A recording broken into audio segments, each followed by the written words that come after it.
Eso es un bucle de sonido. Un efecto espejo. Un sonido.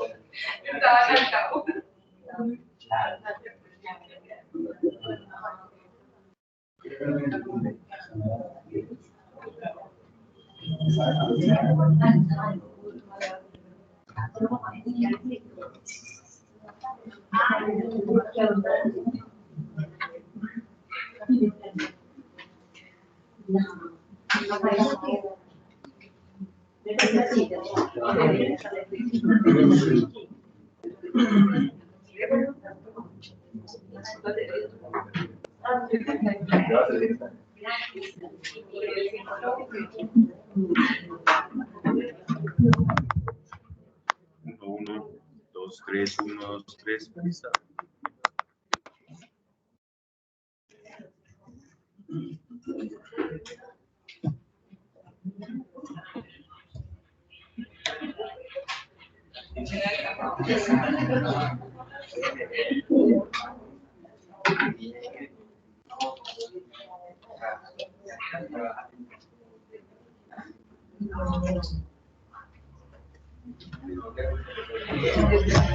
Estamos ya entonces.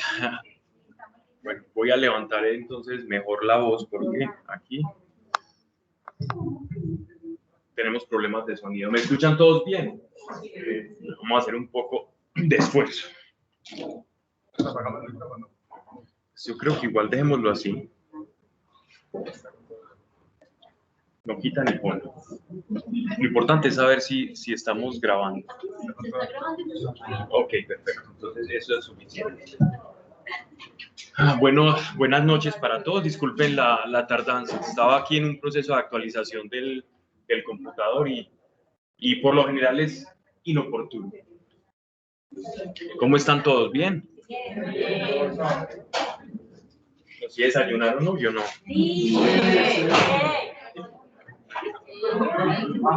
Porque al que no esté bien, pues igual después de eso no creo que...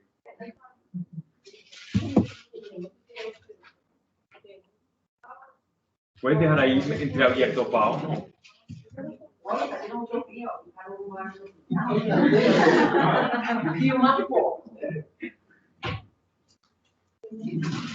Gracias a todos por estar acá. Lo que nos une, que es aquello que tenemos en común, es el descubrir la palabra de Dios viva, una palabra de Dios que actúa, una palabra de Dios que una vez entra al corazón, produce cambios. Quienes hemos comprendido que la palabra de Dios es más que un texto y es alimento verdadero, hemos hallado un tesoro y el encontrar más perlas en ese tesoro, más objetos valiosos en ese gran tesoro, en ese gran cofre que es el grueso de la palabra de Dios, es lo que nos tiene acá, unidos en común. No con el fin de adoctrinarnos, no con el fin de levantar una bandera o una ideología, ya hay muchas, sino dejar que el mismo texto nos vaya guiando, nos vaya hablando y conforme la medida de revelación que cada uno tenga en su corazón, vamos descubriendo cómo esas promesas de Dios se van haciendo realizadas en nuestro corazón, cómo lo que Dios dice se cumple, ¿no? Entonces vamos a invitar a quien es el artífice de que estemos acá reunidos, que es Dios, nuestro Padre. Vamos a invitarlo con el honor que se merece, con la reverencia, con el deseo y el fuego en el corazón de que realmente Él nos esté acompañando en este momento. Porque solamente bajo su presencia es que se puede dar la revelación. Un lugar en el que se hable de Dios, pero no esté su presencia, porque hablar de Dios no implica que la presencia de Dios esté ahí. Sería como equivalente a una panadería muy bonita, con letrero, pero sin pan. Y el hecho que nosotros vengamos y establezcamos esta reunión en este tiempo, demuestra que huele a pan, que hay pan, y no solo eso, sino que ese pan alimenta, y por eso queremos y seguimos buscando más de ese alimento. Y eso solo lo puede hacer un lugar en donde Dios sea el invitado de honor, donde su presencia sea la que gobierne todo lo que suceda en este lugar. Entonces vamos a hacerlo. Padre, yo te doy gracias por tu presencia acá. Eres bueno con nosotros, eres muy bueno, muy bueno. Y en este pequeño rincón de una ciudad que para el mundo, para muchos es sinónimo de cosas malas, otros ni siquiera saben cómo se pronuncia, y allá otros ni siquiera saben dónde existe o si existe, y si acaso lo han escuchado nombrar. Y en ese pequeño rincón, el que creó los cielos y la tierra, desciende y nos cobija por un momento muy especial para darnos alimento. Y así, Señor, queremos que siga permaneciendo este lugar bajo esa misma consigna. Que tu presencia gobierne este lugar y todo lo que aquí acontezca. Padre, que tu presencia esté rodeándonos a todos nosotros en esta hora en la que estamos compartiendo, porque es una hora muy especial. Es la hora en que, como grupo, como personas buscadoras de la verdad, buscadoras de Dios, nos reunimos para alimentarnos. Quien habla, quienes escuchan, quienes oramos.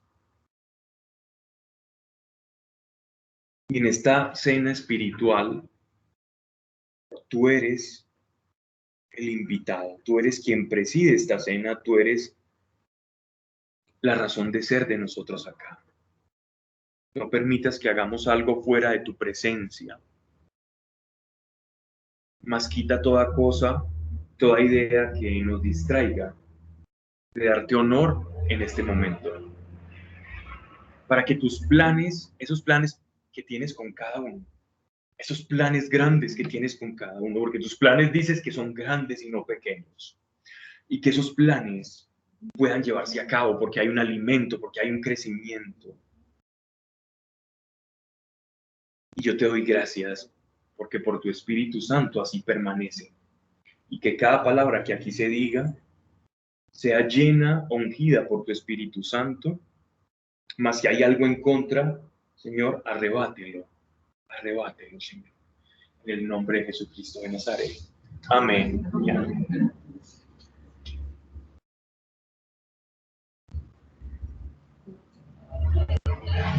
Bien, estamos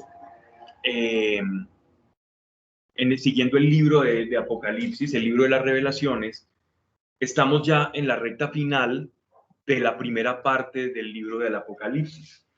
Esta primera parte son cartas o son mensajes que nuestro Señor Jesucristo directamente le da a la Iglesia Universal, y lo hace a través de la figura de 7 iglesias locales en Asia Menor.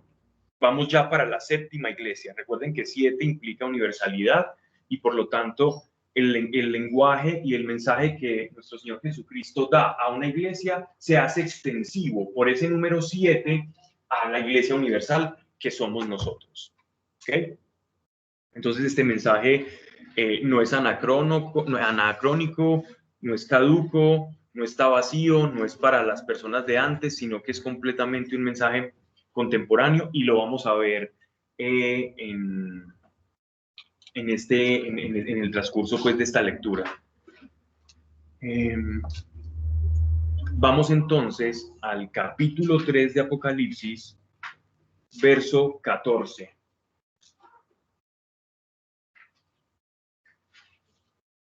Dice la revelación: al ángel de la iglesia de Laodicea escribe: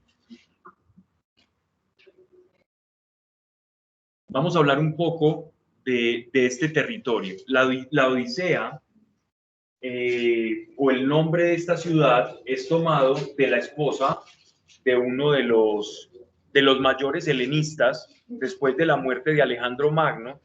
Recordemos un poquito de historia a pincelazos.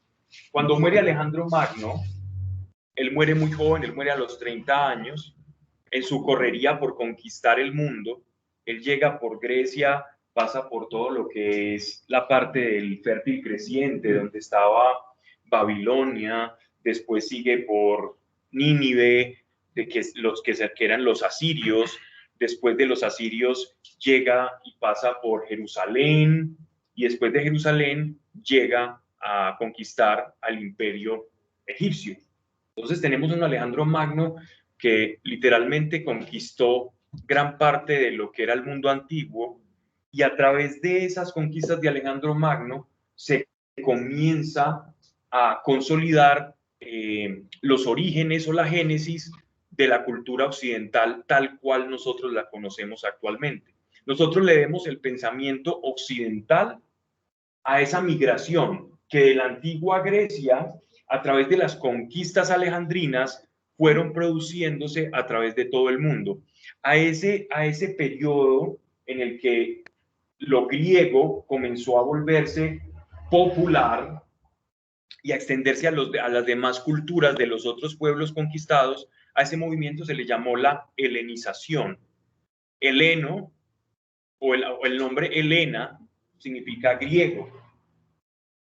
Helenización es esa culturización, desde lo griego a las demás culturas. Entonces,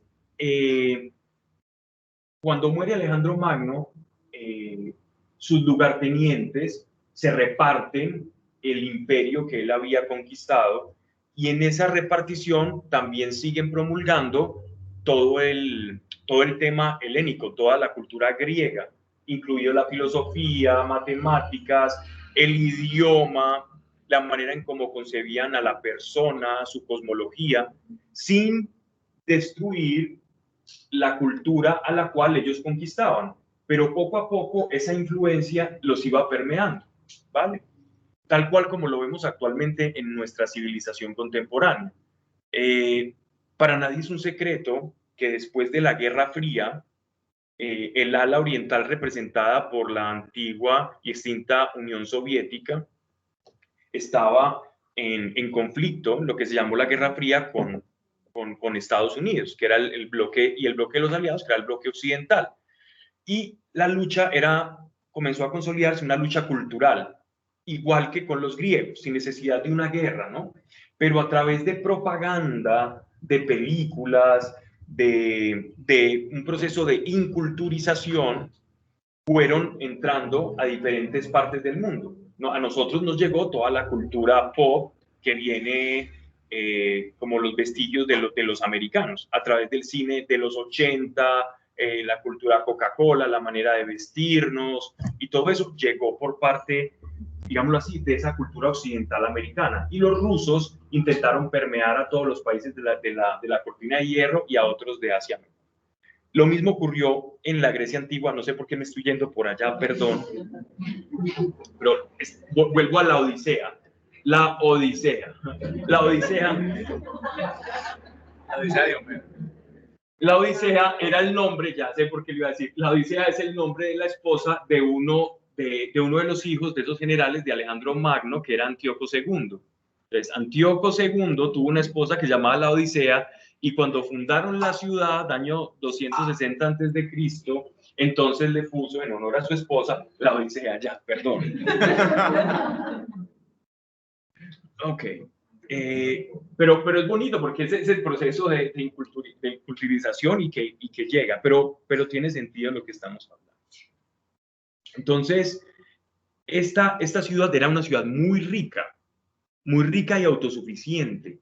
En esta ciudad había una particularidad muy especial, y era que a través del polvo de cierta región volcánica habían ciertos elementos que utilizaban de polvo, destruyendo y pulverizando ciertas piedras, y se producía un colirio muy fino. ¿Qué es un colirio? Era como un ungüento, un polvo para untar en los ojos, para sanar los ojos, para sanar la famosa fiebre del desierto de la que hablaban los viajeros de la época.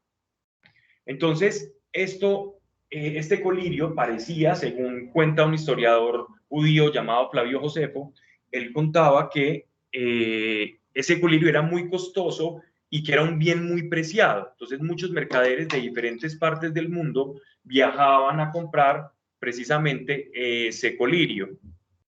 Y también existía un tipo de tejido en lana que era muy famoso en esta parte del mundo, en la Odisea. Entonces ellos no tenían problema. Incluso esta ciudad tuvo, por causa de todos estos temblores que sufrían en esta zona, igual que las otras iglesias, que era una zona de muchos temblores, una zona sísmica muy grande, esta ciudad en el año 61 después de Cristo, es decir, antes de la destrucción del templo de Jerusalén, esta ciudad fue completamente destruida por un gran temblor de tierra. Pero habían captado tanto dinero que pudieron reconstruirse sin ni siquiera necesitar ayuda del Imperio Romano. El Imperio Romano, que era quien los gobernaba, les ofreció ayuda y los de la Odisea dijeron, no, nosotros somos autosuficientes, tenemos con qué. Era una ciudad, se puede decir, rica, era el paraíso fiscal de la época, ¿no? Entonces, ¿por qué es importante este contexto? Y me estoy extendiendo en algo que parece incluso no tener mucha trascendencia, porque vamos a ver que, sobre todo en esta carta, Jesús le revela, aprovechándose de la circunstancia geográfica y cultural, le da un matiz a la profecía. Jesús utiliza todos los colores de la época, de la ciudad, de las cosas y de la forma y costumbres de esa ciudad para expresar su profecía. Digamos lo que de toda la escritura, de toda la Biblia, es la profecía más colorista que podamos ver. ¿A qué me refiero con colorista? A la manera en cómo utiliza los colores del ambiente para hablarles. Y esto me lleva a algo que hemos hablado con anterioridad en muchas ocasiones. Y es que Dios a nosotros, cuando nos habla, no nos va a hablar en otro idioma. Y miren que muchas veces nosotros pensamos, pero entonces, es que ¿cómo habla Dios? Y parece que en nuestro imaginario, Dios se nos vuelve como algo confuso. ¿Han visto ustedes cuando en determinados eventos públicos, en algunos canales de televisión, muestran a la persona que hace lenguaje de señas? Y uno dice, y a veces está gracioso, pero a veces vemos a Dios como si Él nos estuviera hablando en lenguaje de señas y hubiese que decodificarlo de alguna manera. Y somos muy dados a volver complicado a Dios, cuando por el contrario, tenemos un Dios sencillo en la manera en la que se relaciona con nosotros. Yo tengo un hijo pequeño y yo no le hago lenguajes de señas, yo me comunico con él directamente. Si me comunicara con lenguajes de señas con mi hijo, entonces, ¿qué clase de padre sería? Todos estarían riendo en la calle. Entonces, ¿qué clase de padre sería Dios comunicándose con lenguaje de señas? Somos nosotros los que nos confundimos solos. Dios es más sencillo. Y es muy importante para reconocer la voz de Dios, saber cómo habla, cuál es el tono de su voz. Y el tono de su voz, el matiz de su voz, la coloratura, como lo llamarían los que estudian técnica vocal, es precisamente lo que vemos en su palabra. Su palabra nos muestra la coloratura, la tesitura, la forma, el tono en el que Dios nos habla. Así que cuando vemos algo que es disonante, que va como en contravía de su palabra, decimos, esto no es de Dios, y no tenemos que buscar como mecanismos complejos para saber. Entonces Dios les habla a través de ese medio ambiente. Dice, el ángel de la iglesia de la Odisea escribe, ahora sí avancemos, esto dice el 3:14, capítulo 3, verso 14. Esto dice el amén. Esto dice el amén. ¿Recuerdan alguna vez que hablábamos en un seminario o en un retiro espiritual cuál era el significado del amén? El amén es cuando yo resueno a una verdad. Los antiguos judíos, amén, viene de omein. Omein es mi corazón resuena con una verdad. Cuando en las liturgias, en los ritos, se dice amén después de una palabra o de cierta lectura de la palabra de Dios y las personas se levantan y dicen amén, en realidad lo que están haciendo es ratificando que acaban de recibir una verdad y que el corazón resuena con esa verdad. Cuando tú digas amén, ten en cuenta lo siguiente: no lo hagas como muletilla, no lo hagas para no verte como el bicho raro que no hace lo que los otros están haciendo, no lo hagas por hacerlo. Si tu corazón escucha una verdad en el espíritu y resuenas con esa verdad, ahí es cuando la congregación, cuando en las sinagogas, aquellos que asistían a las sinagogas decían omein, es decir, nuestro corazón resuena con esa verdad. Reconozco que lo que estás hablando es verdad. Ese es el propósito del amén. Pero a veces lo hemos utilizado como una muletilla religiosa, cuando en realidad tiene un significado aún más profundo.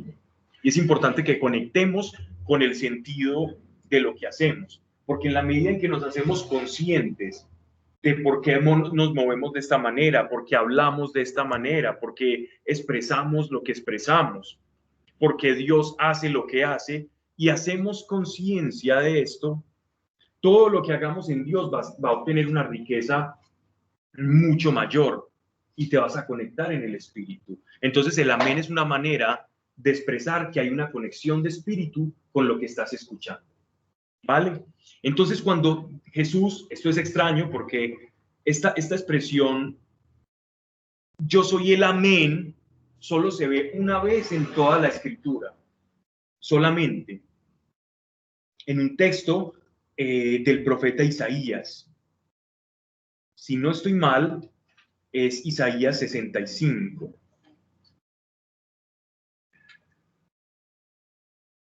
Si alguien lo quiere leer, Isaías 65, versículo 16, no estaba mal.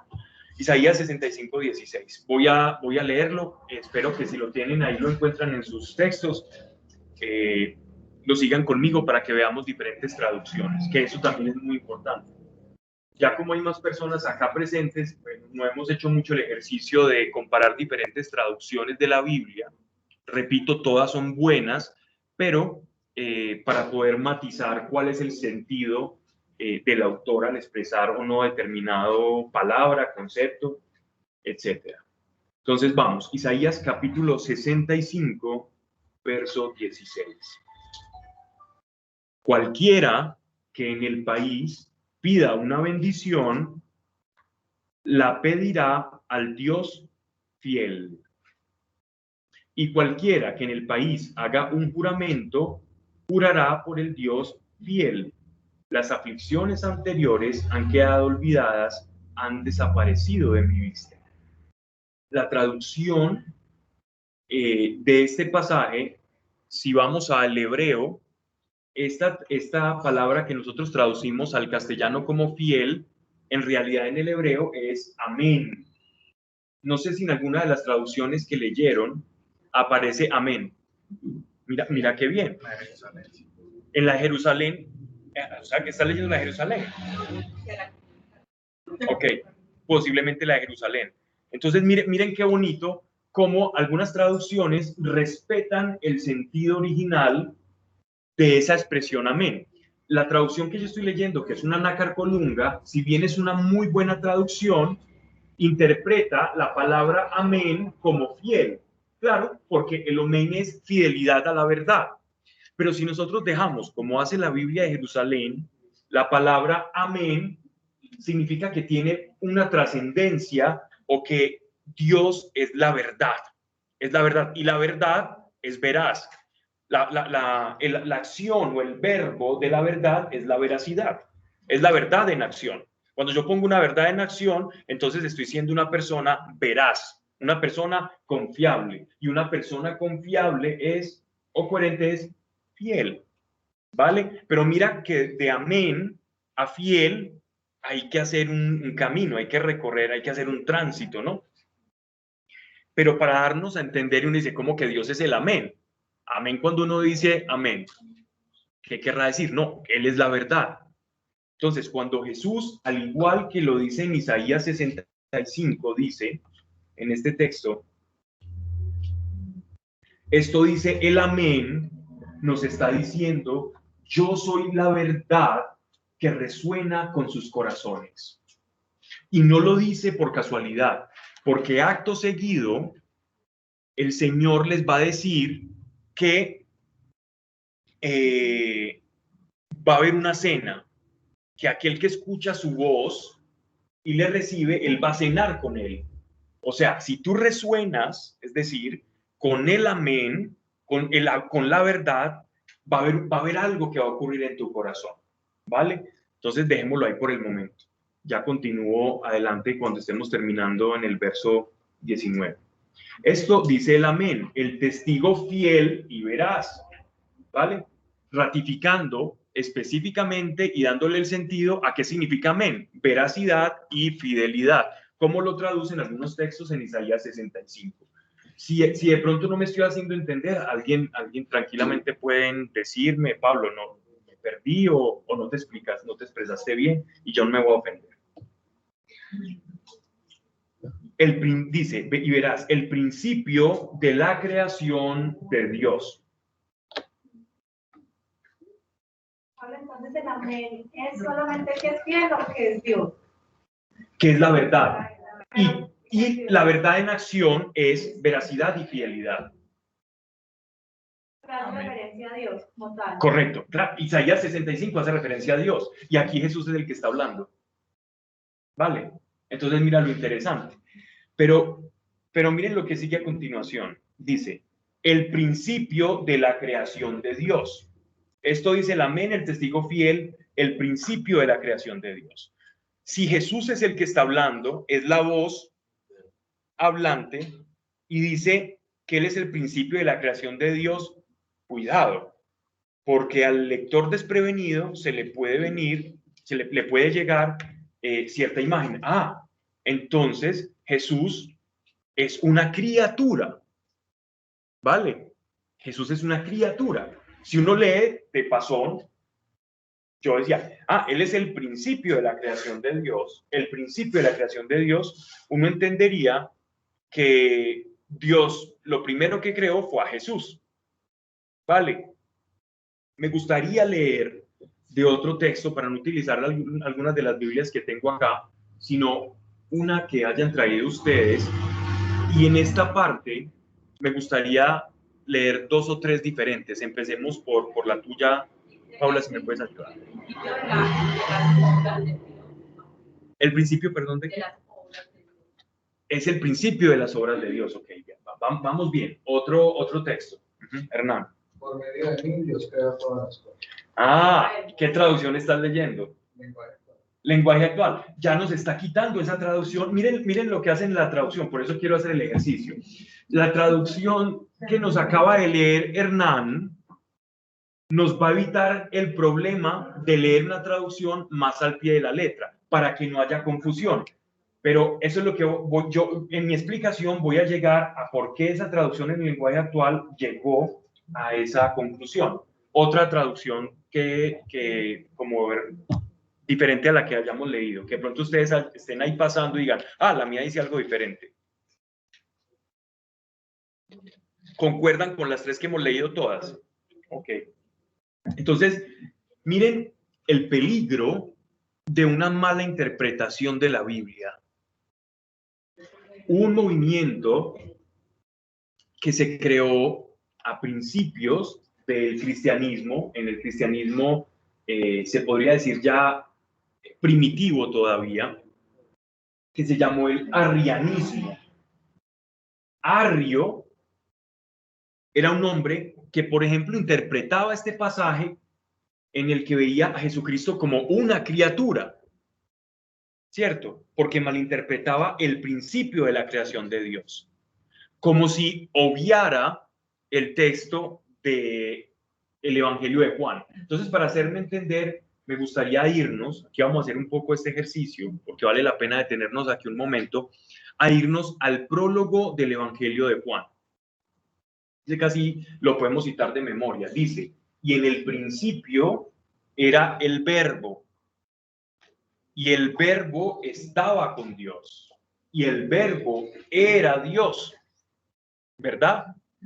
Para evitar toda confusión. Entonces, en el principio, el verbo era con Dios, por lo cual el verbo era, o sea, el verbo es la palabra, es Jesús, era con Dios, significa que no hubo un acto de creación, sino que participaba del propio ser de Dios. ¿Vale? Nuestro Señor Jesucristo. Por lo tanto, Jesús no es una criatura, porque criatura es aquel que fue creado. ¿Vale? Una criatura, los ángeles son criaturas, nosotros somos criaturas. En tanto, somos una creación de Dios. Nosotros estábamos en la mente de Dios, pero no habíamos sido manifestados en este mundo, en esta tierra. Más en la mente de Dios ya existíamos, o sea, que el ser humano de alguna u otra manera tiene una preexistencia. ¿Cómo lo sabemos? No porque nos lo diga la metafísica, el Bhagavad Gita o Maharishi o algún texto oriental. La misma palabra de Dios dice, le dice en el llamamiento al profeta Jeremías, al profeta Ezequiel, y les habla que de antemano ya los había conocido desde el vientre de la madre. Ya lo había conocido y no había nacido. Por lo tanto, en la mente de Dios, nosotros éramos seres ya en potencia, ya con cierta preexistencia, ¿no? Mas Cristo no comparte eso con nosotros que somos criaturas. Cristo, nuestro Señor Jesucristo, comparte la misma naturaleza del Padre. Y por él todas las cosas fueron hechas. Entonces ya las Biblias de corte moderno, para evitar esa confusión, entonces ya nos llevan a toda esta explicación que ya el mismo apóstol Juan recibe y nos dicen lo siguiente. Entonces ahí sí puede leer Hernán. El versículo completo. Escribe el ángel de la iglesia de la Odisea, yo soy el Amén, y me llamo así porque enseño la verdad acerca de Dios. Mira cómo dice, y me llamo así porque enseño la verdad, para que uno no malinterprete, pero ¿por qué dice amén?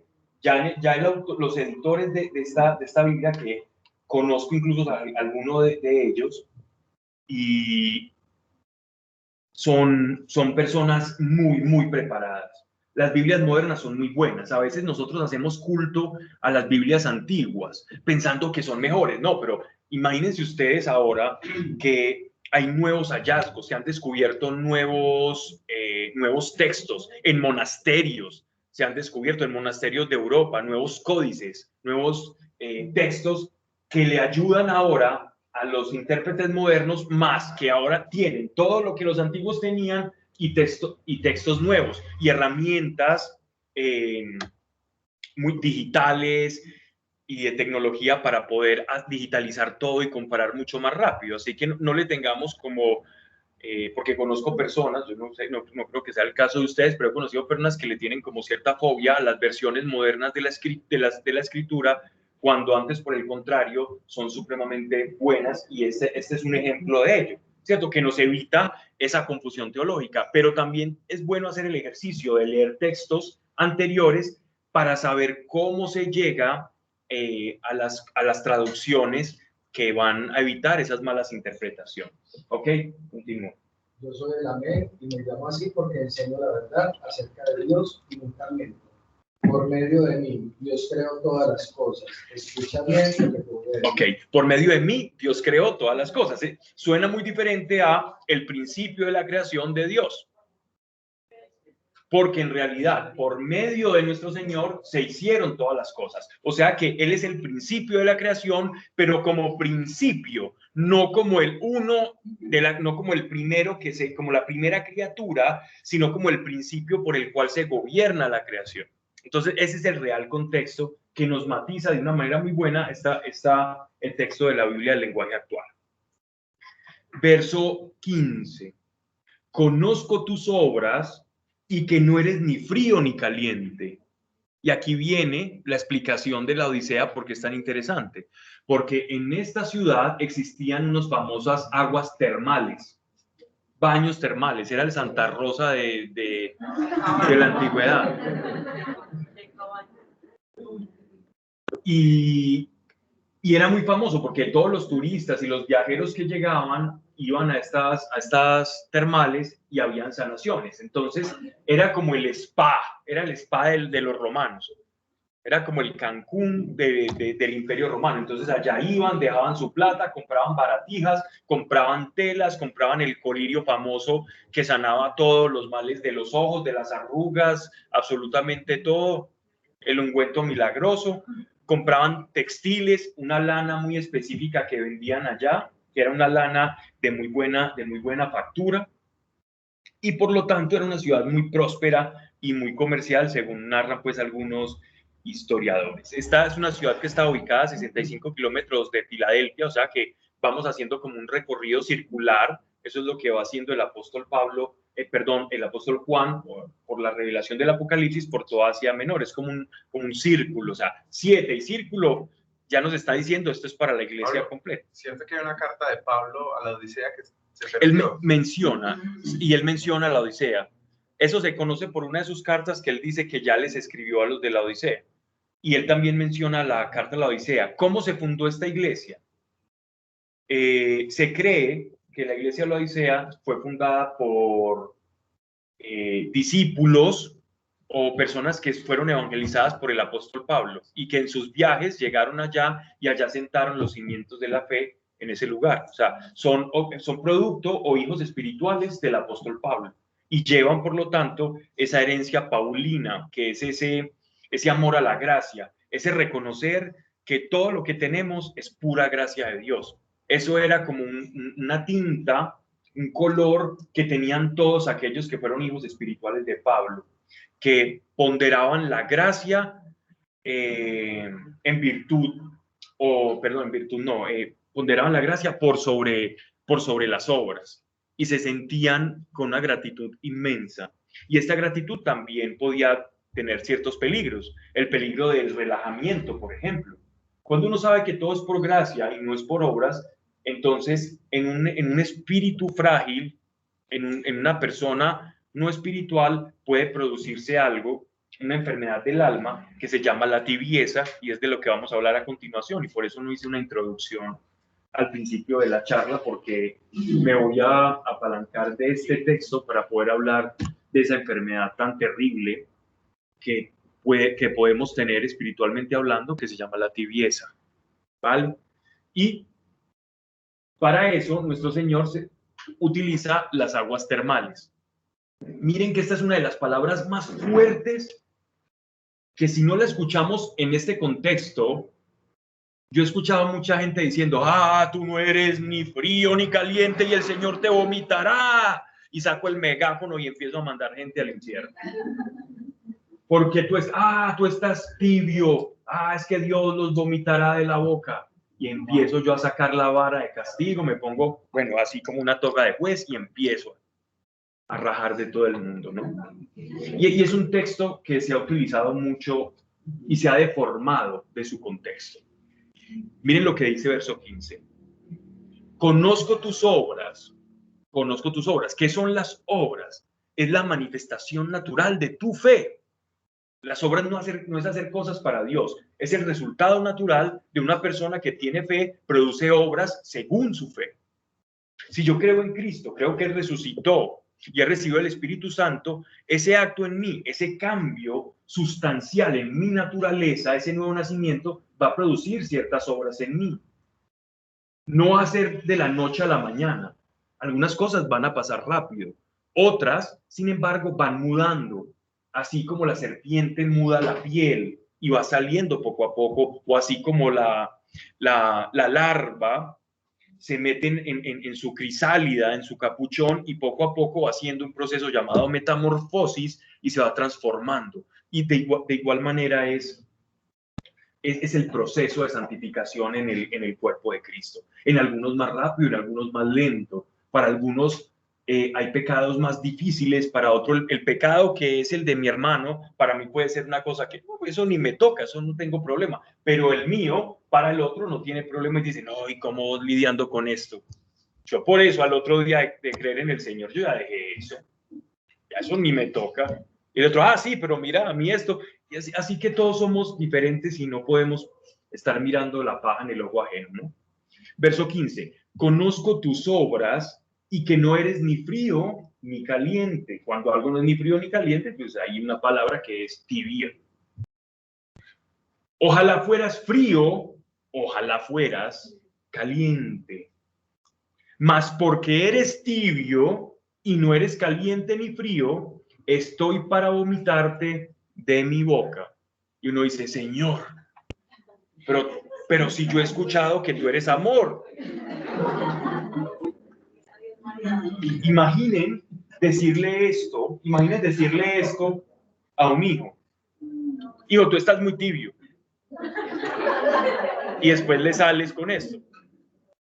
Creo que el niño se le crearía una herida en el corazón, que habría que hacerle sanación del corazón 3 veces.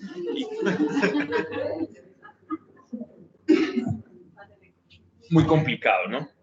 Y tendría que hacer todo un proceso de catarsis. Pero volvamos a las termales, a las aguas termales. Y es por eso la importancia de conocer el contexto cultural en el que nuestro Señor les está hablando. Resulta que había cierta sección en la Odisea donde estas aguas se vendían como infusiones, entonces las personas podían tomarse esto como una suerte de té, y para que produjera el efecto deseado tenía que estar muy caliente.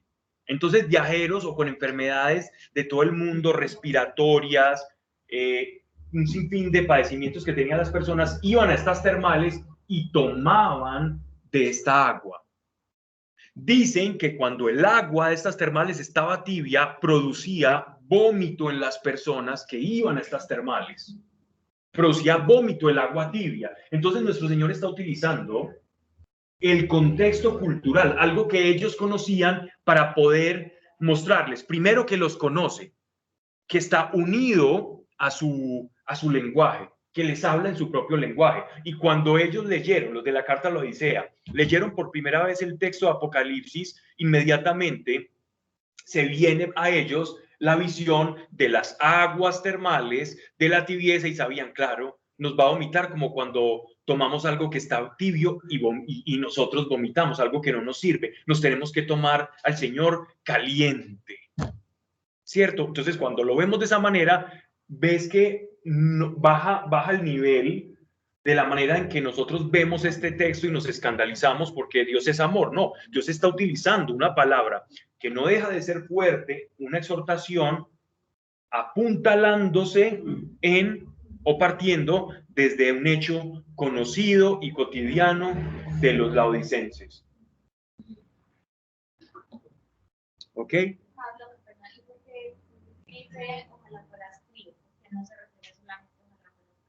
Ya vamos a hablar de la tibieza, precisamente de eso vamos a hablar. Entonces, ¿qué es el peligro de la tibieza? Que no es frío, ojalá fueras frío, ojalá fueras caliente. Quien es frío significa que nunca ha conocido al Señor. Entonces tiene todo el potencial de conocerlo y entrar en ese estado del primer amor, del enamoramiento con el Señor, ¿cierto? Entonces es un candidato a un nuevo nacimiento, a una evangelización. Pero quien ya ha conocido a Dios y se enfría, imagínate la escena de 2 personas casadas, ¿cierto? Que van entrando en la cotidianidad. Los primeros 6 meses es un idilio, es un deje de camaradería, de caballerosidad, abrir la puerta, sacarse el suéter y ponerlo para que la chica pase. No, ni se le ocurra. Estoy siendo generoso con 6 meses, ¿cierto? Bastante. ¿cierto? Entonces, normalmente es ese deje de expresión afectiva, pero va pasando el tiempo y miren que nosotros coloquialmente hablamos, la relación se ha enfriado, utilizando esta misma metáfora, se ha enfriado. O sea, no es fría del todo, porque estamos juntos, por lo menos me saluda y me da el besito cuando se va a trabajar.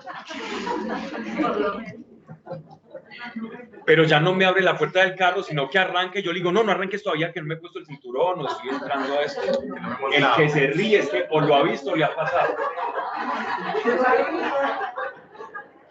Ya empezaron los señalamientos, mejor no sigo con ejemplo. Y lo mismo pasa con las mujeres también, ¿cierto? Al principio, que la comida y todo eso, y ya después un calentado, pero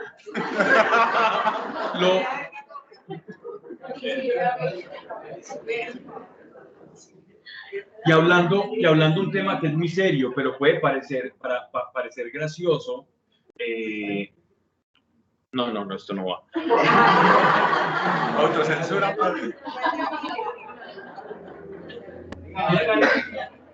Normalmente durante los primeros 6 meses en el botiquín no hay pastillas para el dolor de cabeza, pero después de los primeros 6 meses el botiquín está lleno.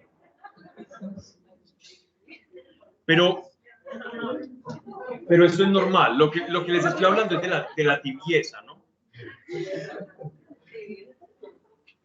¿Qué pasa con la tibieza? La tibieza es esa costumbre en la que yo no me siento mal, aún a pesar de que estoy actuando no conforme a la voluntad de Dios. El peligro de la tibieza es que yo siento que todo está bien y no cambio, no hay mudanza en mí. Entonces permanezco en un statu quo. Y el gran peligro de la tibieza entonces es el que me voy a quedar literal, y valga la redundancia, en el quietismo, en el pasotismo, en quedarme como versión estatua de mí mismo. Y mi propósito con Dios no va a avanzar, no se va a desarrollar. Y eso es supremamente peligroso porque es ir en contravía del avance espiritual. Por el contrario, el frío tiene todo el potencial de crecer. El tibio es alguien que está creciendo y se detiene en el camino. Es como perder por W en un partido, por abandonar. Miren, dice, ojalá fueras frío o caliente, mas porque eres tibio y no eres caliente ni frío, estoy para vomitarte de mi boca. Seguiría hablando de la tibieza. Pero ¿qué hay detrás? Allá voy. ¿Cómo se produce? Allá voy. Pero para hablar de esto, voy a explicar según lo que ellos estaban viviendo, porque nuestro Señor no les dice, no, ustedes son tibios, pero les va a explicar por qué se volvieron tibios. Y utilizando la razón de la tibieza de los laodicenses, vamos a encontrar cómo esa enfermedad del alma entra, cómo ese virus entra al cuerpo de Cristo, cómo ese virus puede entrar a la iglesia. ¿Okay? Dice. Cuando acá no hay de todo, ¿qué hace? ¿Cómo se rechazará por completo? La palabra que literal es vomitar. Pero digamos, no hace referencia cuando acá dice rechazar está mal. No, es vomitar, es que el vómito. Pero me refieres a la persona, pues Dios a la persona, no como el agua tibia como tal. No, lo que pasa es que hay que verlo en ese contexto. Si nosotros desligamos del contexto del agua termal, de la metáfora que el Señor está utilizando, entonces estamos sacando el texto de la idea principal, ¿cierto? Y eso se suele hacer mucho para espantar a todas las personas, por ejemplo, que dejan de asistir a 2 o 3 reuniones en una congregación. Cuidado que los tibios serán esto y lo otro. Y hay que tener mucho cuidado, ¿ya? Hay que tener mucho cuidado. Si bien tiene sentido eso y se puede usar en sentido pedagógico y en sentido, digámoslo así, de homilía o de predicación, como estamos aquí hablando desde donde nace esta palabra, en el sentido cultural que el Señor está utilizando, a ellos les está hablando del peligro de la tibieza, que la tibieza produce vómito. utilizando el agua termal. ¿Y qué es el vómito? O regurgitar, es un acto de rechazo. Es un acto de rechazo, o sea, acto primero es eso, pero el sentido es el rechazo, es lo mismo. Dice, vamos a ver por qué se produce la tibieza en los laodicenses. Verso 17. Porque dices, o sea, ¿quién dice eso? Los de la iglesia laodicea se jactaban en su interior, en su corazón. Nuestro Señor había visto ya un germen, algo que había, un germen no es una bacteria, es algo que está naciendo, ¿no? Algo que está ahí naciendo. Pablo, la tibieza es como soberbia. Puede producir, sí, puede producirse por soberbia, que es el caso precisamente de ellos, que vamos a ver a continuación. En ellos fue por eso, fue por soberbia. Es importante verlo. Porque dices, yo soy rico. O sea, en su corazón Dios leía, Jesús leía cuando veía sus corazones. Yo soy rico. Acuérdense de la ciudad, era una ciudad próspera para la época en la que fue escrito, año 100 después de Cristo. Yo soy rico, me he enriquecido y de nada tengo necesidad. Peligro número 1. ¿Okay? Yo les he contado el caso de aquella persona que lo he contado mucho, de la persona que en determinado grupo donde se reunían a orar y a pedir por todos y a edificarse en la palabra, una persona siempre al final decía, Dios, y acuérdate de la moto que yo quiero negra y de todo esto, y siempre oraba en el sentido de que quería esa moto porque estaba obsesionado con una moto de cierta marca y de cierto cilindraje. Hasta que los del grupo, ya de tanto escucharle la oración, se reunieron un día y dijeron, bueno, comprémosle la moto para que... y todos bien, eso es una manera segura en la que Dios le va a responder la oración. Pues resulta que le compran la moto al tipo y si ellos se reunían los domingos en la mañana y al siguiente domingo de regalarle la moto, él no volvió y después no volvió hasta que le llaman y le dicen, venga, ¿y por qué no ha vuelto? Si usted era una persona como tan firme. Y yo, no, es que es el único momento en que tengo para lavar la moto. Entonces, es algo muy similar que nos puede ocurrir. Esto suena exagerado, pero así somos nosotros, así es el corazón del hombre. Entonces, muchas de nuestras oraciones, mira lo peligroso de esto, Paula, incluso. Perdón, muchas de nuestras oraciones van encaminadas a hacernos independientes de Dios. Muchas veces nosotros le estamos pidiendo a Dios cosas para ser independientes de Él. Es decir, para no tener que depender de nadie.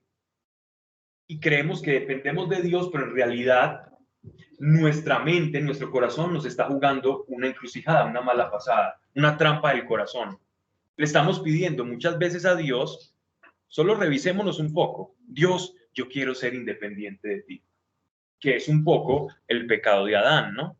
Y es como que lo llevamos dentro. Dios, hazme independiente de ti, que yo me pueda valer por mí mismo, que yo no dependa. Y miren lo que pasa con ellos. Yo soy rico, en su corazón ellos se veían ricos. Me he enriquecido y de nada tengo necesidad. Entonces, cuando yo no tengo necesidad, todo lo tengo cubierto, mi vida comienza a volverse en sentido de las distracciones. Cuando el conseguir cosas, el empleo, las situaciones de la vida empiezan a darse y empiezo a tener ese avance, las cosas de Dios empiezan a volverse secundarias, porque yo ya tengo como mi vida, entre comillas, resuelta, ¿no? Y es una trampa de la carne el pensar de esta manera. Porque si bien en la carne, hasta cierto punto, puedo tener algo resuelto, en realidad, si somos honestos, nada es resuelto. Primero, porque no resuelves tu muerte.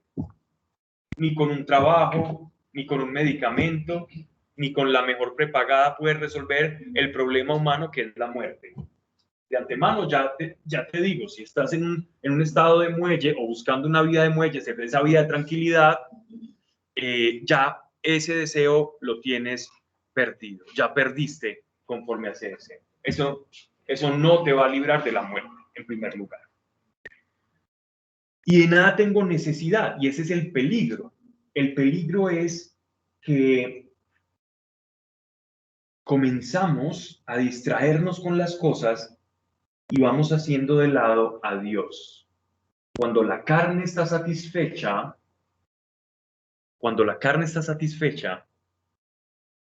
por lo general tiende a intentar envolver al espíritu diciéndole, imagínense la carne diciéndole al espíritu, no, ya estamos llenos, no necesitamos a Dios. Dios, ¿para qué? Ya tenemos lo que necesitamos. Dios sí, entonces uno hace una oración primero por un sentimiento, por librarse de un sentimiento de culpa, o habla con Dios por ese sentimiento de culpa, y después sigue su vida. Entonces así va pasando, va a grupos, hace cosas, y ahí es donde empieza a adquirir la tibieza, ¿cierto? Porque como que parece que estoy caminando con Dios, no siento esa necesidad y tampoco tengo culpa, porque siento que hablo con Él, que estoy caminando con Él. Y ese es el peligro mayor. El peligro mayor de no sentirme necesitado de Dios todo el tiempo por esa aparente bonanza material que pueda yo tener, o esa sensación de no necesitar nada. Pero entonces, ¿para qué oro? Le digo a Dios la oración como por apariencia. Pues si no lo necesito, ¿yo para qué hago una oración? Porque tú dices, sí, oro, pero voy a grupos, pero digo, pues como que no tengo que esa relación íntima. Correcto, mira, la tibieza es precisamente alivianar la carga de la necesidad de Dios con las cosas de este mundo. Eso es la tibieza, para hacerlo más claro. Entonces, ¿cómo yo puedo creer que tengo una relación con Dios, pero en realidad no, es algo superficial? Simplemente lo tengo, estoy rodeado de cosas de Dios, pero mi espíritu está frío y estoy cómodo, y como estoy cómodo y no tengo sentimiento de culpa porque siento que estoy haciendo cosas de Dios, ahí es donde caigo en la tibieza. Así es que se materializa la tibieza. Esa es la forma. En ellos, por su riqueza, por no necesitar nada. Entonces, mire lo que le dice el Señor. No, uno ora para sus necesidades, claro, uno ora por todas esas cosas. Pero entonces es fácil caer en la tibieza, claro, es como la gripe espiritual. La tibieza es como el equivalente a la gripe espiritual. Viene de muchas formas, por muchos lados, y realmente nos contagiamos 2 o 3 veces al año. Y hay que luchar en contra de la tibieza. Al principio somos como inmunes a la tibieza. Recién llegamos al Evangelio, la tibieza es una cosa de no, eso a mí no. Dios, a mí me hablan de Dios y yo corro. Pero acuérdate del ejemplo del novio caballeroso después de 6 meses de casado. Acuérdate de eso. Lo que comienza a pasar en la relación. Bueno, y cómo es de difícil, que se me había olvidado que eso era allá es donde iba, cómo es de difícil en una relación cuando ha sido atacada por la tibieza recobrar el estar frío o el estar caliente en una relación. Los que han pasado por una relación o están casados o llevan un tiempo, ese renovar esos votos matrimoniales, ese renovar esa relación, cómo es de difícil, ¿no? Bajo esa perspectiva, porque uno generalmente tiene momentos en los que se siente con Dios que está en el tope y otras veces que está, mejor dicho, en el sótano 3 o 4. Pero cuando uno está con esos bajones, esa tibieza es como yo resignarme a quedarme ahí y como acomodarme, porque es diferente. Lo que me estás hablando es diferente a la tibieza. Eso igual causa incomodidad. Sí, el que está tibio se siente tranquilón. El peligro de la tibieza es que no te das cuenta. Ocurre como cuando estos indígenas ecuatorianos o también en el Amazonas que se comen algunas ranas o algunos sapos que los calientan y ellos en esa agua caliente ellos se van cocinando y no se van dando cuenta hasta que se mueren. Entonces una persona tibia es como un sapo que se van cociendo y que se va muriendo de esa forma, ¿no? Sin darse cuenta que está muriendo. Es un engaño. Entonces la persona tibia no se da cuenta. Quien está frío espiritualmente se da cuenta y siente frío y dice quiero calor. Quien está caliente pues dice quiero más calor. Pero quien está tibio dice yo no quiero nada, yo no necesito nada. Y ese yo no necesito nada es más peligroso que la frialdad, que siente que necesita aunque está mal, y que el calor, que siente que quiere seguir en calor y permanecer caliente. Por eso la tibieza es tan peligrosa y se enmascara de no, todo está bien conmigo, yo estoy bien, y ojo, porque es muy peligrosa, y recuerden, es el sapo que muere cocinado en agua caliente. La tibieza también se puede manifestar como cuando tú crees en Dios, pero también en la nueva era, pero también va a muchas partes, pero también crees en unos pensamientos del aborto. Eso ya no sería tibieza, porque ahí sería interpretar frío o caliente, no con base a la relación con Dios, sino con base a la doctrina, ¿no? O sea, caliente es tener una doctrina sólida, frío es no tenerla, tibio sería una mezcla. Significa ser simpatizante o no ser simpatizante.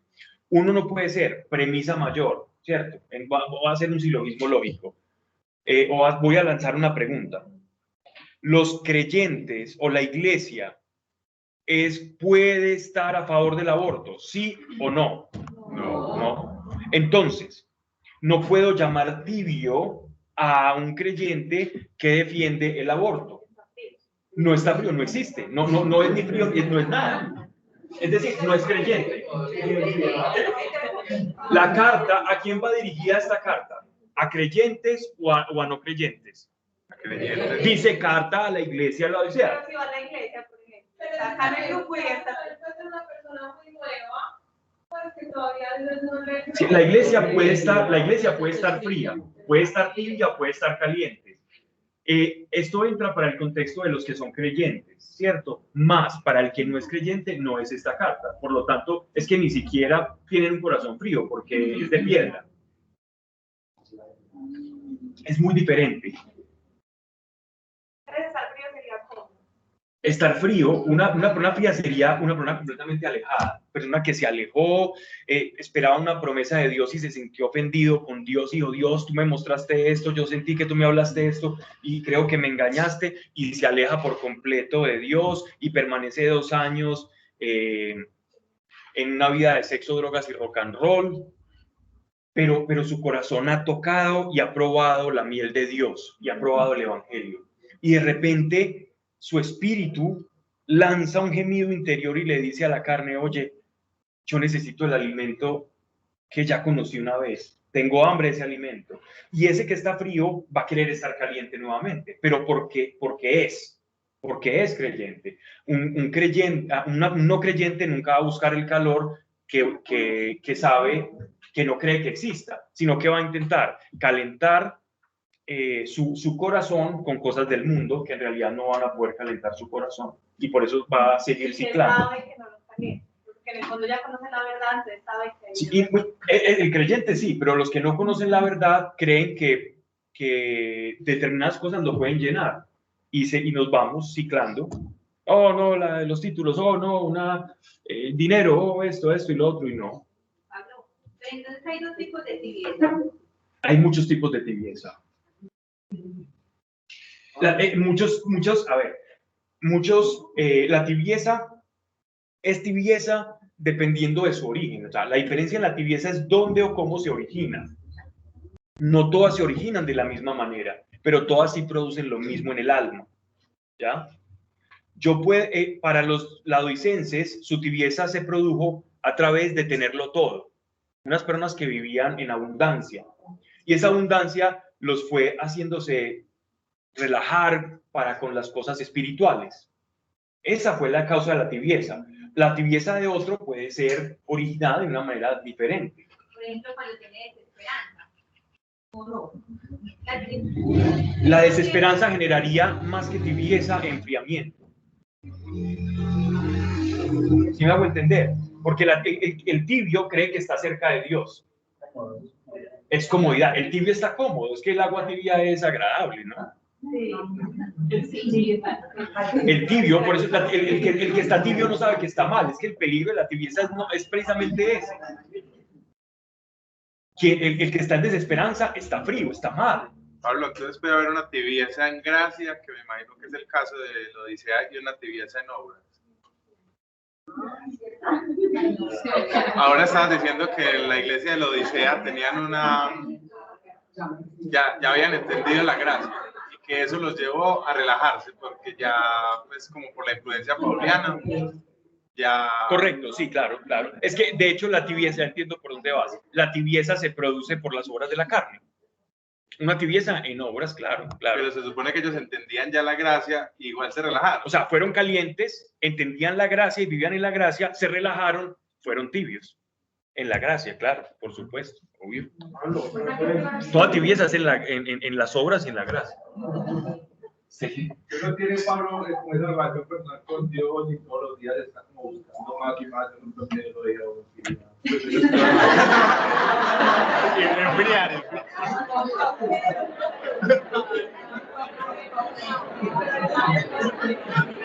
Hay cosas. Ese comentario es muy bueno porque demuestra temor de caer de un momento de calor, ¿cierto? Pero mira algo, Pablo, qué buen nombre.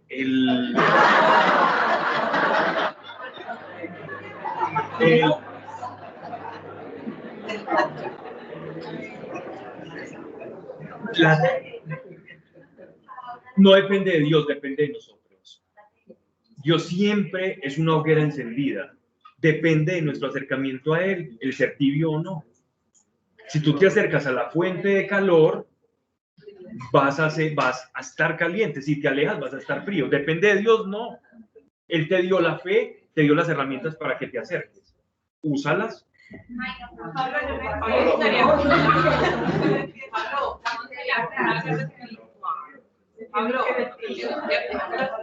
Dime.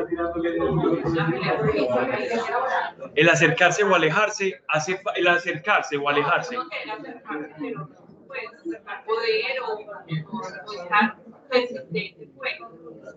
Sí, es una pelea en el espíritu, claro, es una batalla espiritual. El acercarnos a Dios es la batalla completa. Miren, nuestro sistema inmunológico, refiriéndonos a un cuerpo que puede tener enfermedades o patologías espirituales, atiendan a esta analogía, sería el Espíritu Santo nos ayuda a no estar tibios. Entonces el Espíritu Santo te va a dar una convicción. Ustedes ya saben, las tres palabras que hemos dicho aquí a granel, la convicción de juicio, justicia y pecado. Cuando tú tienes convicción de justicia y de pecado, entonces tú sientes, no, esto está mal, y por lo tanto empiezas a buscar el calentar otra vez tu corazón, o buscar la fuente que calienta tu corazón. Entonces el Espíritu Santo te ayuda, no estamos solos en esta batalla, ¿cierto? No estamos solos, para eso está el Espíritu Santo. Es el perfecto ayudador, Él es el ayudador, Él nos ayuda a eso. Pero uno puede buscar de la acción de Dios en la vida de uno. Completamente sí. Y porque hay personajes bíblicos donde todos estamos ocultados. Por ejemplo, Pablo no se hubiese convertido por sí mismo, hubiese seguido donde hubiera tenido como esa eliminación. Toda la salvación siempre, exclusivamente es un acto de gracia para todos. Nos estamos refiriendo a la tibieza no cronológicamente, no en el acto de la conversión. Estamos refiriendo que la tibieza es una patología que tiene la iglesia ya cuando ha creído, como un acto de gracia, cuando ha recibido a Dios como un favor inmerecido, porque teniendo ciertas ventajas materiales o ciertas ventajas de cualquier tipo, como los laodicenses, podemos caer en sentir, somos autodependientes, no necesitamos a Dios, y en ese relajamiento creemos que las cosas están bien, cuando en realidad nuestro corazón está sufriendo una enfermedad espiritual. Entonces pasa, pues como con esa notación que dice que, pues como que Jesús es el pastorcito que va por sus ovejitas cada que le van saliendo. Pues y un ejemplo de eso puede ser, una de las obras está tibia, la otra está fría, y el Señor le insiste, el Señor se olvida pues de uno, pero no. Bien, mira, es cierto, lo que estás diciendo es cierto, y es lo mismo que lo mismo que acabamos de afirmar. El Espíritu Santo es el que nos pone la convicción de juicio, justicia y pecado, es la brújula. Entonces, cuando tú sientes que te estás alejando y eres oveja y te vas a caer por un precipicio, el Espíritu Santo te dice, oh, caliente, no, por ahí no, y te ayuda a devolverte al redil. Esa es la acción de Cristo, esa es la promesa, ese es el regalo, ¿ya? Para que no caigas o no permanezcan en la tibieza. Por eso les decía que es el Espíritu Santo como el sistema inmunológico de nosotros. Pero ojo, porque a pesar de uno tener un sistema inmunológico, uno puede seguir de terco y hacerlo indebido. Y hacerlo indebido. Y él es el buen pastor. Pero el buen pastor, aún a pesar de eso, respeta tu libertad.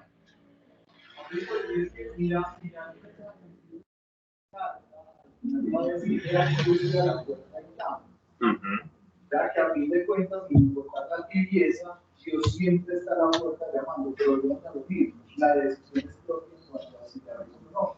Por lo general, ese Dios a la puerta llamamos se usa para que no conoce de Dios, pero Dios lo usa para que la propia iglesia. Correcto. Pero podríamos decir, Pablo, perdón, la tibieza es como la ausencia de culpa. Ese es uno de los síntomas. Hablaste muy bien. La tibieza es la ausencia de culpa. Yo hago las cosas mal, pero no me siento culpable de eso y sigo buscando a Dios como el que recibe pecado. Y ese es el peligro de la tibieza. Por eso decía que es como una gripe, que uno está tranquilo, ¿no? Yo con la gripe puedo andar y esa gripe se te va transformando en algo, si no lo cuidas, en algo peor. Es exactamente lo mismo. Consecuencia de la tibieza es precisamente ausencia de culpa. Consecuencia de o síntomas de que estamos en tibieza es también el hecho de sentirnos autosuficientes. La autosuficiencia, sumado a lo que acabas de decir, ausencia de culpa, es si yo quiero diagnosticarme, autodiagnosticarme. Miremos, autosuficiencia, sumado, ausencia de culpa, ahí está. Es como un acto de soberbia, en realidad. Entonces, ¿algo más? Por ejemplo, un diagnóstico sería de que se siente como obra terminada. O sea, esas personas que van a misa y se dedican es como a mirar pues como la paja en el ojo. Pero cuando se trata, cuando uno los increpa acerca de la vida personal de ellos, no les pues a mí no me hace falta eso. No sé si tibieza o no, lo que sí sé que es un acto de soberbia gigantesco. No sé si tibieza o no, sé que es acto de soberbia. La tibieza es difícil diagnosticarla en otro. Es algo que nos podemos diagnosticar de cara sincera a nosotros mismos, pero de cara a otro es muy difícil. Porque no conocemos ni leemos los corazones de nadie. Pero eso es un acto de soberbia terrible. Yo quedo súper como preocupada, de alguna manera. Imagínate los que leyeron los de la Odisea. Pero no hemos terminado, es que no hemos terminado. ¿Cómo no? Cuando defines la tibieza es como la postura en la que uno no se siente mal. Y entonces yo utilizo ese no sentirme mal como un termostato, como si me da paz, entonces está bien, ¿cierto? Pero entonces, ¿de qué manera puedo indicar que no se está mezclando con esa sensación de culpabilidad? Exacto, Okay. de locura, exactamente. Porque hay que inquieta como que... Es muy buena pregunta. Y vamos a salir de eso para que no quedes intranquila, porque de nada haríamos acá. Bien.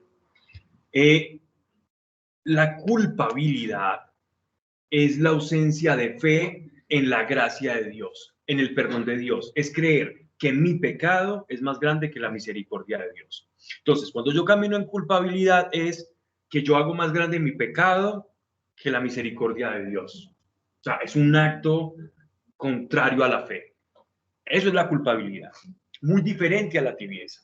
Porque recordemos que todo pecado produce culpa. Todo pecado produce culpa. La culpabilidad es la culpa es la antesala al arrepentimiento. El arrepentimiento se da en dos tiempos, en dos fases, llamémosle fases o tiempos. Primera fase del verdadero arrepentimiento, metanoia o arrepentimiento, ¿cierto? O teshuvah, es uno, culpa, dolor. La culpa es un dolor por el daño, es un dolor, es una sensación de lo hice mal, es un dolor interno. Esa culpa te lleva a un cambio. Ese cambio es la metanoia, arrepentimiento. Pero aquel que logra la metanoia, arrepentimiento o teshuva en hebreo, es aquel que se despoja de la culpa, acepta el perdón de Dios con el propósito de enmienda y de no volverlo a hacer, aún Dios sepa que uno lo va a volver a hacer. ¿Cierto? Entonces, la tibieza es cuando yo ni siquiera experimento esa culpa que me lleva a arrepentirme de lo que estoy haciendo mal en mi vida. ¿Me explico? Entonces, yo voy como esta gente que dejé de servir, dejé de hablarle de Dios a las personas y me dediqué a vivir una vida de oración normal, de ir a la congregación, de partir el pan con ellos, pero dejé de extender el evangelio, dejé ese fuego interior. Y como estoy haciendo estas cosas, creo que estoy muy bien. Y como creo que haciendo esas cosas me siento bien, entonces esa culpa se ve eclipsada por ese sentirme bien en la carne, ¿ya? Cuando en realidad puedo estar haciendo cosas malas. Entonces, de esa manera, reconociendo esto, yo puedo diferenciar cuando soy una persona que tiendo a la culpabilidad, porque tengo, digámoslo así, desde pequeño he recibido palabras de descrédito, de usted no sirve, usted tal cosa, voy a ser más vulnerable, digámoslo así, a la culpabilidad. Eso le pasa cuando un niño, un menor, una persona ha sido descalificada por sus padres, por sus familiares, por lo que sea, por lo que hacía o porque era torpe, que era manco, por lo que sea. Entonces en el corazón se generan ciertas heridas que pueden llevar a que esa alma tenga una tendencia mayor a la culpabilidad. Entonces, que como lucha espiritual, cuando llegue al evangelio le va a tocar luchar más fuerte contra eso, ¿no? Pero es muy diferente esa culpabilidad, ¿cierto? Que tiene que llevarte esa culpa al arrepentimiento. La culpabilidad es cuando esa culpa no hace el tránsito. Es muy diferente a la tibieza de, todo lo tengo, me siento bien, yo estoy muy bien con Dios, pero falsamente en realidad no estoy produciendo los frutos del Espíritu. ¿Vale? ¿Quedó claro? ¿O aún así necesitas algo? Ok. Bien. La segunda fase del, digámoslo así, del proceso de perdón es primero culpas, después arrepentimiento. O sea, del proceso, el proceso de perdón de Dios se dan esas dos fases. Entonces, ¿la culpa es necesaria? Sí, pero transitoria. Cuando se queda en la culpa, es un carro que está dando estarte, que está dándole corriente y el carro no prende y no anda. La corriente es necesaria, pero por un momento, cuando pasa la corriente, el motor tiene que empezar a andar, ¿cierto? Es una fase del proceso dinámico del motor, ¿no? Igualmente ocurre pues en la fe. Muy pobre mi comparación, pero de algo sirve. Porque dices, yo soy rico, me he enriquecido y de nada tengo necesidad y nada sabes, ahora ya viene la respuesta de Dios. Es decir, ojo, el problema de la tibieza. Y no sabes que eres un desdichado, un miserable. El problema del tibio es que se vuelve sordo, tranquilo, inconsciente de su verdadero estado interior. Un indigente, un ciego y un desnudo.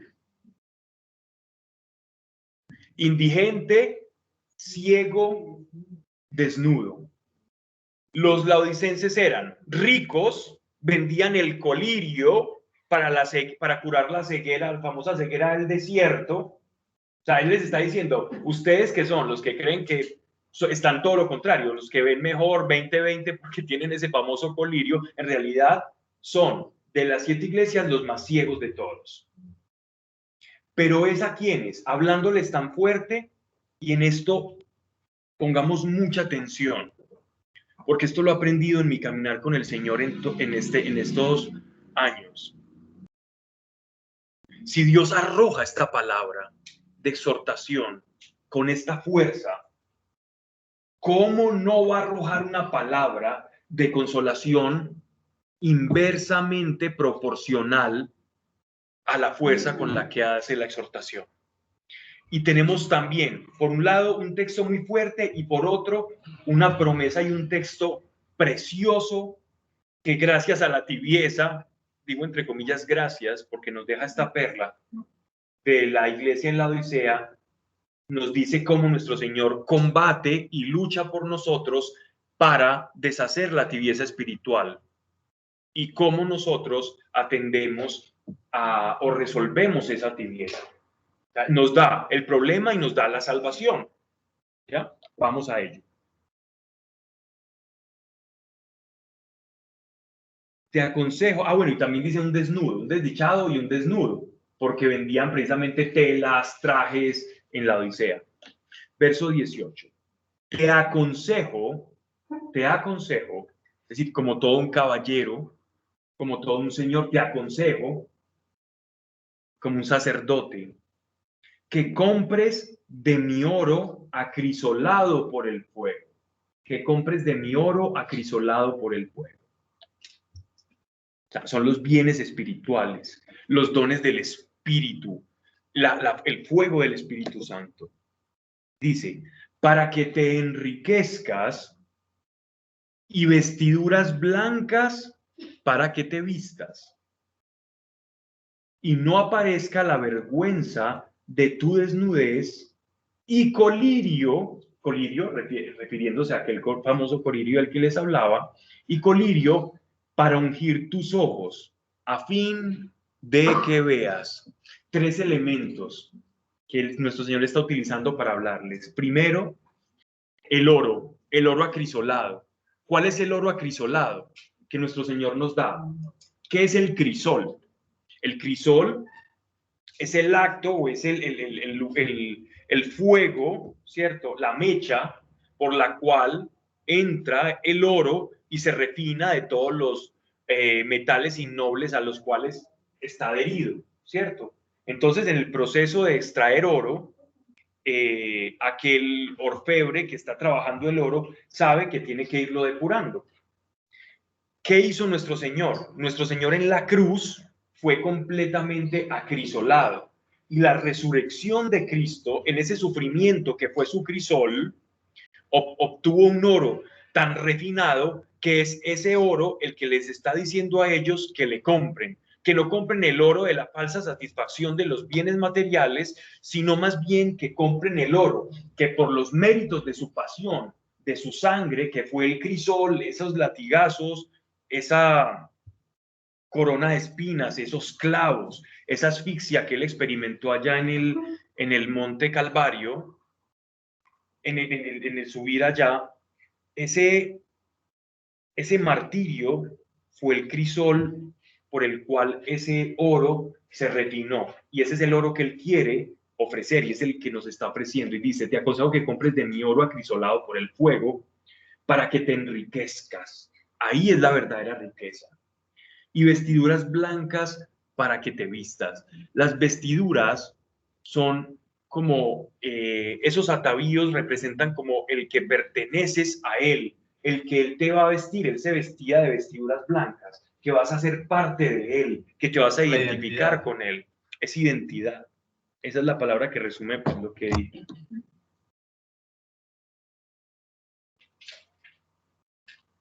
Dice, y no aparezca la vergüenza de tu desnudez, porque espiritualmente, materialmente tú veías a unas personas hablando de Dios, orando y diciendo amén, amén, amén, y somos los de la Odisea y andaban en sus caballos Lamborghini, andaban comprando cosas, estaban en todo eso. Y bien en la iglesia y súper bien ellos, sin embargo,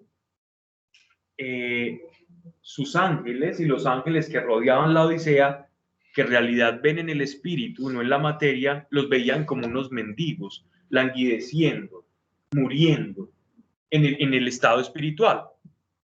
Y nosotros, con nuestros 5 sentidos, los veíamos como, wow, los de la Odisea, como van de bien, como están de bien, miren qué tan tranquilos, no les pasa nada, todo como tan bueno para ellos. Pero en el espíritu se veían completamente mal, con esas lentes espirituales. Entonces, para que no aparezca esa vergüenza, dice que se pongan esto. Y el colirio para ungir los ojos a fin de que veas es para ese colirio que supuestamente ellos vendían para sanarse. Ahora él se los está ofreciendo. Ese colirio es el discernimiento espiritual que nuestro Señor, Él dice, si ustedes quieren saber cómo está el estado del alma, el Espíritu Santo se va a encargar de hacerlo. Y va a ser como ese colirio que les va a mostrar la verdad, como ante un espejo. Oh, yo creía que estaba bien, pero estoy pútrido, estoy mal. Y ahí se genera una culpa, no una culpabilidad, un arrepentimiento, una transformación, y de tibio puede pasar a caliente, ¿cierto? No es fatalista el texto, es todo lo contrario, enseña demasiado. Miren que no hemos avanzado sino 3 versículos. Dice, verso 19, yo reprendo, esto también está en un proverbio, está en 2 partes de la Biblia, dice, yo reprendo y corrijo a cuantos amo. Yo reprendo y corrijo a cuantos amo. ¿Les parece duro lo que acabo de decir? Pues les digo, porque los amo, les hago ver su estado actual, porque me importan y me interesan y no quiero que en el reino espiritual ustedes estén como mendicantes, como tirados, como zarapastrosos. Les voy a enseñar.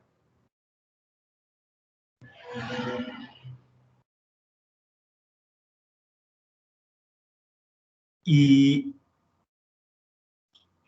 esto, quienes tienen la suerte de tener hijos, sobrinos o niños pequeños, y cuando se les corrige y el niño no sabe por qué.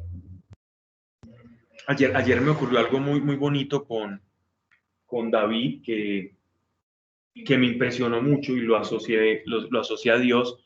Es que tenía unos confiticos, unos caramelitos.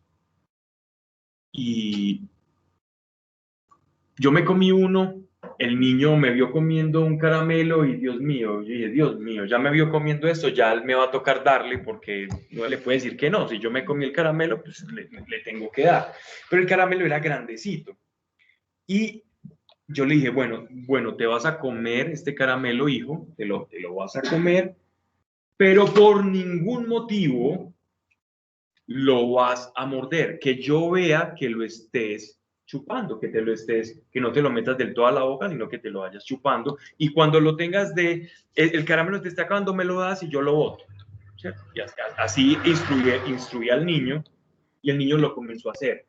En un momento recibí una llamada y me distraje por un segundo. Contestaste. Mira, uno no tiene que hablar, aquí todos leen el futuro. Efectivamente, me vuelvo y veo que el niño está pálido, tocándose el pecho. Yo voy a verlo, yo le pregunto, ¿estás bien? ¿Te lo tragaste?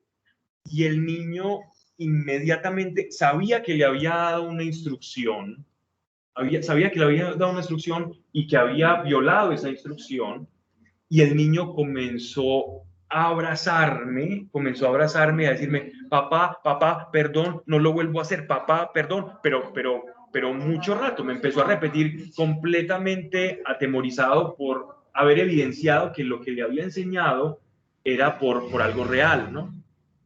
Y entonces, después de eso, obviamente, le reprendí, e igualmente el niño, cuando le reprendí, seguía diciendo, papá, perdón, no lo vuelvo a hacer, no lo vuelvo a hacer, no lo vuelvo a hacer. Y después de un rato, después de haberlo reprendido, volvió y me dijo, papá, no lo voy a volver a hacer. Y entiendo esto de esa manera tan sencilla, porque al que se ama, se reprende, porque no quieres que se haga daño. Es que la relación con Dios es fácil, es papá e hijo. Él, ¿por qué ama? ¿Por qué reprende? Porque ama. Si yo veo la pataleta de un vecino en un supermercado porque no le compra algo, yo no voy a reprender al niño, que no lo amo. Lo amaré en el amor universal, y si lo conoceré, pues hasta quizás lo ame mucho, pero normalmente uno no ama el hijo del vecino. Y hace la pataleta y uno no lo reprende, uno pensará, y si tiene alguien al lado, dice, mira, como está haciendo quedar mal a los papás. Pero que es lo que se suele decir en esos casos, pero porque se ama se reprende. Ahí está. Este texto es precioso.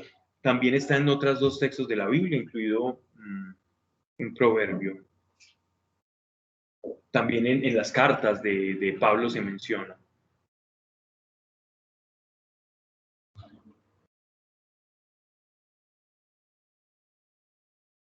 Dice: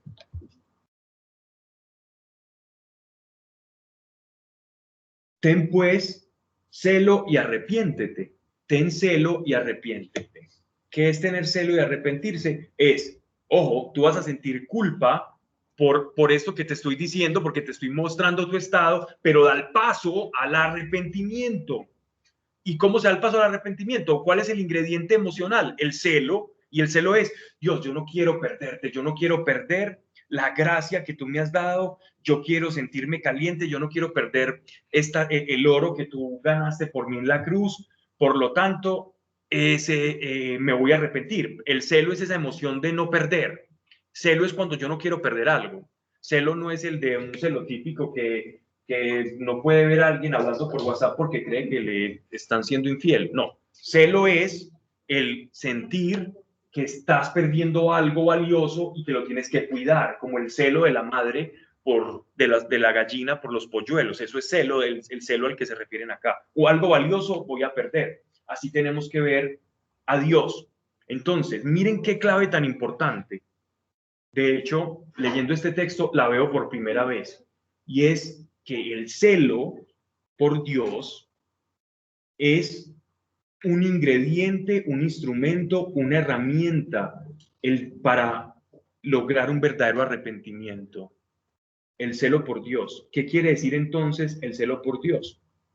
Es el sentir, estoy hablando emocionalmente hablando, que estoy dejando algo de lado muy valioso y que lo tengo que recuperar. O que siento que lo estoy como perdiendo, me estoy alejando y debo recuperarlo. Pero para poder tener celo, tengo que considerar que aquello que estoy dejando es valioso. ¿Vale? Y para considerar que Dios es valioso, tengo que conocerlo y darme cuenta que efectivamente lo es. Pero ¿cómo voy a saber que Dios es valioso si no me acerco a Él? Debo buscarlo, ¿no? Versículo 20.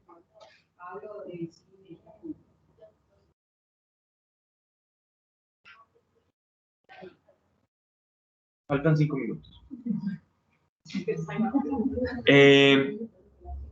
Está bien, ya vamos a acabar. El colirio es una sustancia que se utiliza para los ojos. Es un ungüento, es unas goticas que se utilizan para los ojos.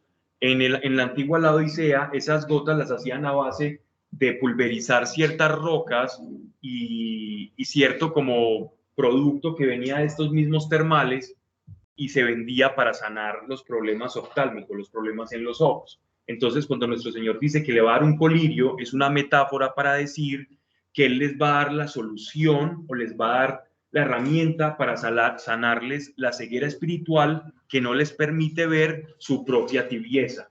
¿Vale? Continúo. Verso 20. Mira que estoy a la puerta y llamo.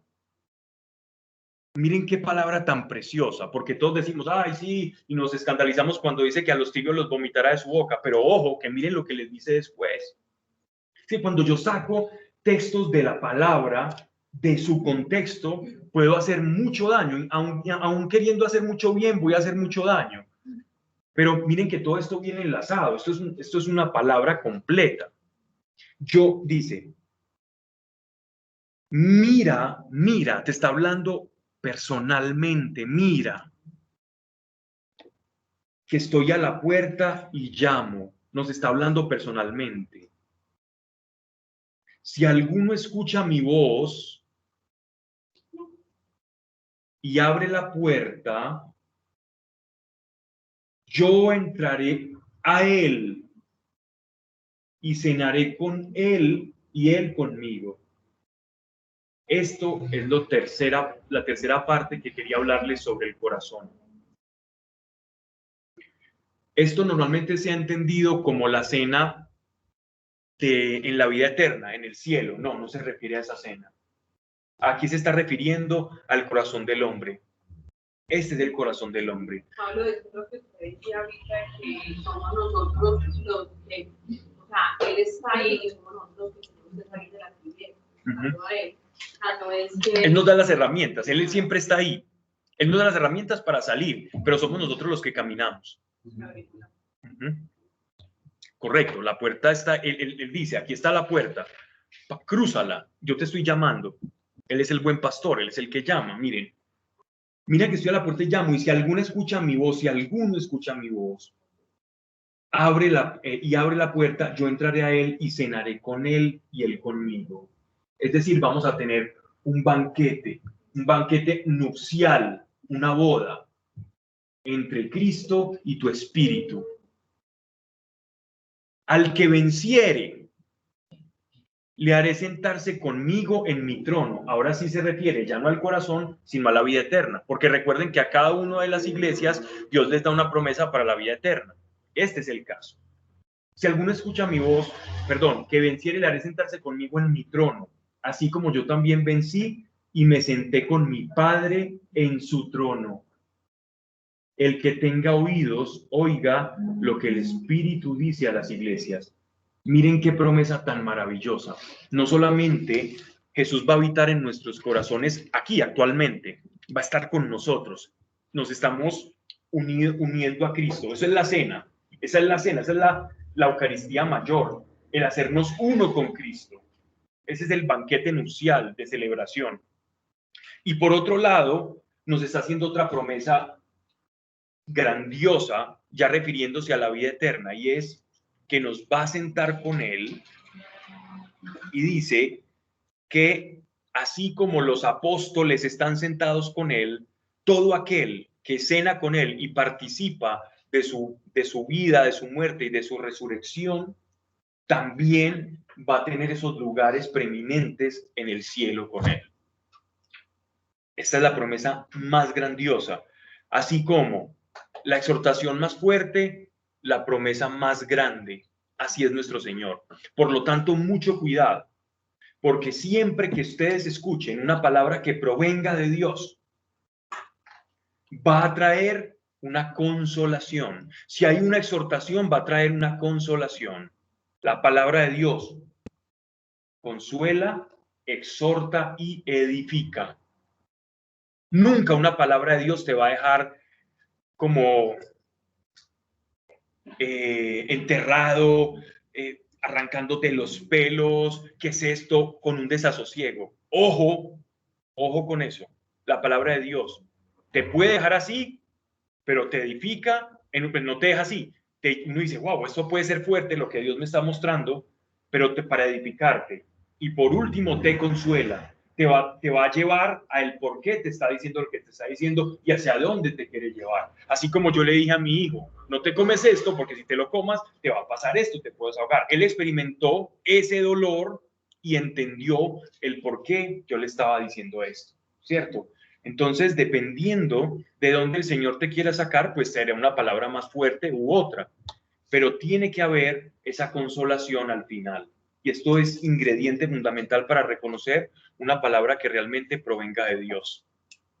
Que no confunda tu espíritu y que no nos confundamos. Señor, gracias te doy por tu amor, Señor.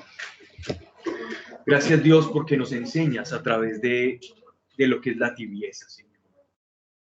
Dios Padre, Señor, si hemos caído en tibieza, que es tan fácil, Señor, por tu Espíritu Santo, ayúdanos a recuperar el fuego y aviva con fuego nuestros corazones, Dios, para que no caigamos, Señor, en una vida de autodependencia o que nuestras oraciones se encaminen a alejarnos más de ti, creyendo que nos acercamos nuestras oraciones simplemente a hacernos autosuficientes para tener un pretexto y alejarnos de ti, Señor. Más que reconozcamos que nuestro vacío es del Espíritu y que solo en el Espíritu se llena lo que es del Espíritu y que en la carne se llena lo que es de la carne. Y suena sencillo, Dios, para todos nosotros, pero difícil, Dios, es cuando caemos en distracciones, Señor. Mas, Dios, no permitas que caigamos en la culpabilidad. Más que la culpa sí, nos lleve al verdadero arrepentimiento y acercarnos más a ti. Te lo pedimos, Señor, y te damos gracias, Señor. Llévenos en paz en el nombre de nuestro Señor Jesucristo. Amén.